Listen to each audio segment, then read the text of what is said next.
ஜோலார்பேட்டை அருகே இரட்டை தலையுடன் பிறந்த அதிசய கன்றுக்குட்டியை பொதுமக்கள் ஆச்சரியத்துடன் பார்த்து சென்றனர். திருப்பத்தூர் மாவட்டம் ஜோலார்பேட்டை அடுத்த பொன்னேரி பகுதியைச் சேர்ந்தவர் துரை.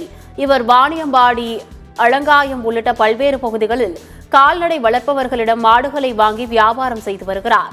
இந்த நிலையில் ஏலகிரிமலை கிராமத்தில் உள்ள விவசாயி ஒருவரிடம் கடந்த வாரம் சின்ன பசு ஒன்றை வாங்கியுள்ளார். அந்த பசுமாடு 2 தலையுடன் பெண் கன்று ஈன்றது. இந்த சம்பவம் அறிந்த அப்பகுதி மக்கள் 2 தலையுடன் பிறந்த கன்றுக்குட்டியை ஆச்சரியத்துடன் பார்த்து சென்றனர்.